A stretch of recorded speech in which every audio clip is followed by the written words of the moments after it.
एक बार भोजन करना, इसका मतलब होता है। भक्त माने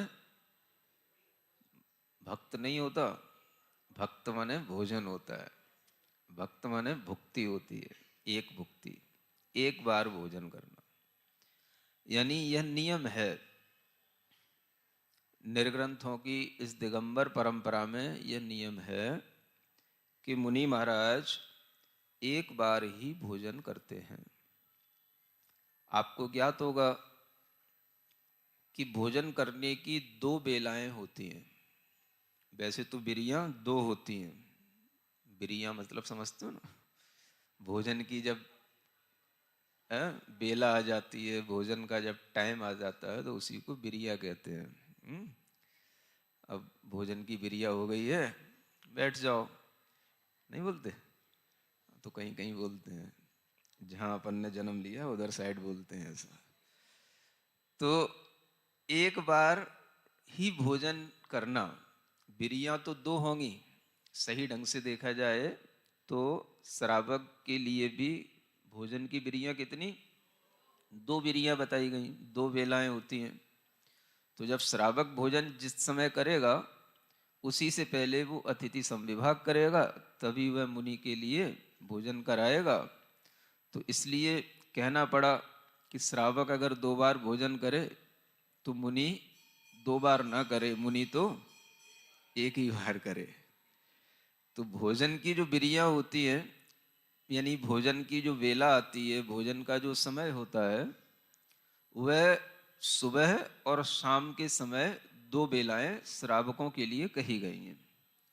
और जो समय श्रावकों के लिए होगा उसी समय में मुनि महाराज को अपनी वसतिका से उनके घर तक जाना होगा। तो इसलिए यह बताया गया कि वह भोजन का समय जब हो, उचित समय हो, तभी जाएं। और वह भोजन की विरियां देख करके जाएं। सुबह की भी बिरिया हो सकती है, शाम की भी हो सकती है।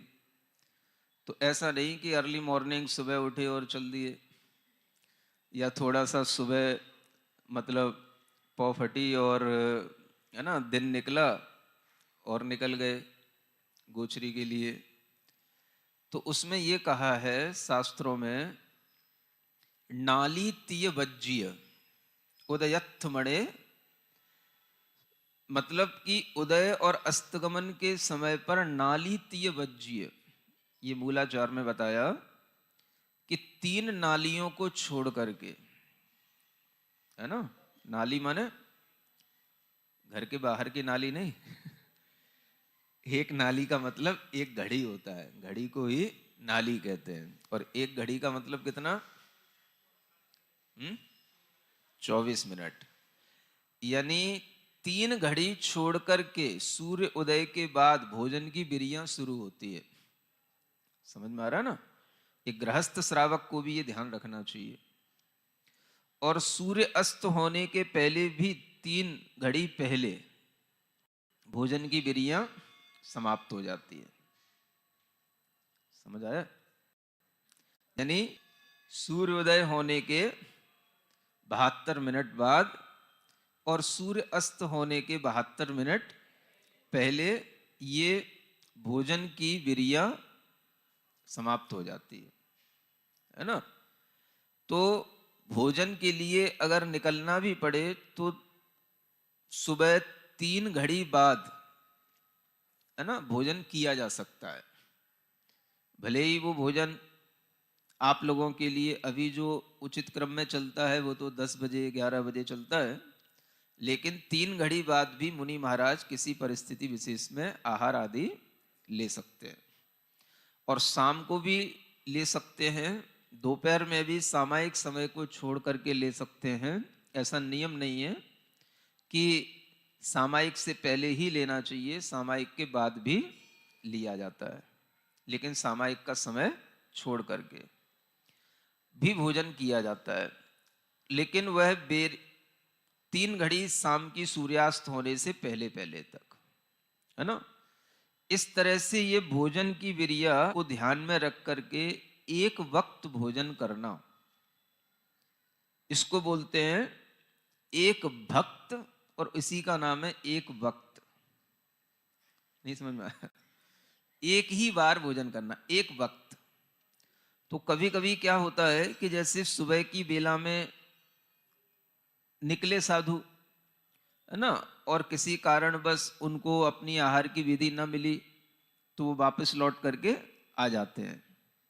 फिर कभी कभी श्रावक आग्रह करते हैं कि महाराज अभी तो आपने आहार लिया ही नहीं, तो आप दूसरी बेला में निकल जाइए। तो दूसरी बेला में निकलना कि नहीं निकलना, ये अपने आप में एक प्रश्न रहता है।